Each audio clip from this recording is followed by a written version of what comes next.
Bienvenue dans Comprendre la finance, le podcast qui vous aide à lire la réalité derrière les chiffres.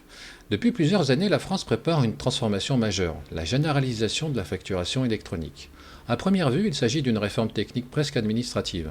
Mais en réalité, elle modifie profondément la manière dont les entreprises échangent, la façon dont la comptabilité fonctionne et la manière dont la performance financière est pilotée. Une question devient alors essentielle. Sommes-nous face à une obligation réglementaire ou à une révolution silencieuse du pilotage financier ? La réforme impose que toutes les factures entre entreprises passent par une plateforme certifiée. Concrètement, cela signifie que les factures ne circulent plus par mail, elles ne sont plus envoyées en PDF, elles doivent être structurées, contrôlées et tracées.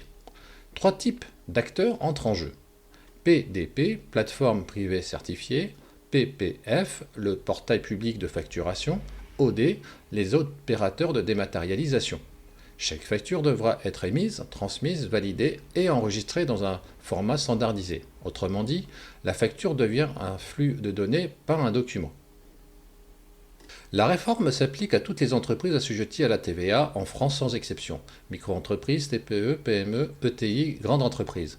Mais l'obligation n'arrive pas pour tout le monde au même moment. En 1er septembre 2026, toutes les entreprises devront être capables de recevoir des factures électroniques.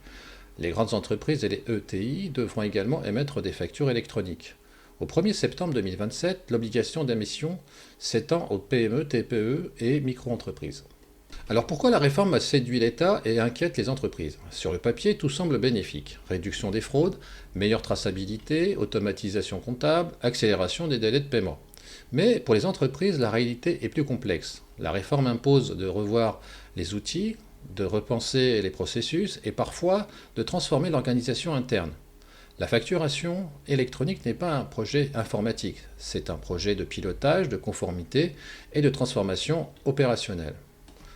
Aujourd'hui, la performance administrative repose souvent sur la rapidité de traitement, la qualité des contrôles, la fiabilité des données.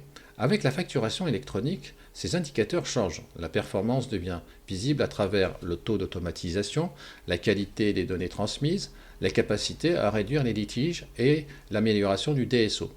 La réforme ne change pas seulement comment on facture, elle change ce que l'on mesure.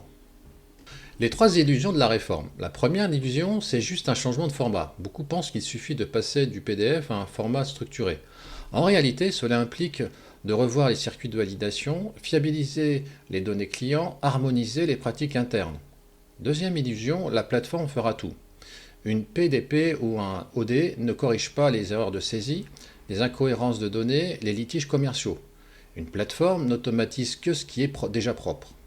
Troisième illusion, la réforme concerne la compta, pas le business. Ce qui est faux, elle impacte la relation client, la gestion commerciale, la trésorerie et même la stratégie du pricing. Les impacts concrets sur la trésorerie et le pilotage. La facturation électronique peut réduire le délai de paiement, diminuer les litiges, améliorer la visibilité du cash, renforcer la prévision de trésorerie. Mais elle peut aussi créer des blocages si les données sont mauvaises, ralentir les flux en cas de mauvaise préparation et générer des rejets massifs de factures. En fait, la réforme peut améliorer le cash ou le dégrader brutalement si elle est mal anticipée. Les dirigeants doivent se poser trois questions. Les données clients sont-elles fiables ? Les processus internes sont-ils suffisamment robustes ? Et l'entreprise est-elle prête à automatiser ce qui peut l'être ?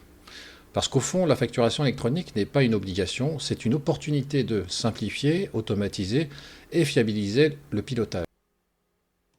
En conclusion, la facturation électronique est souvent présentée comme une réforme technique, mais elle révèle une réalité plus profonde. La performance administrative devient un levier de performance financière. Parce qu'au fond, une entreprise performante ne se contente pas d'émettre des factures, elle s'assure que chaque facture est juste, est traçable et se transforme en cash. Merci de votre écoute, pensez à vous abonner et à partager l'épisode, et à très bientôt dans Comprendre la finance.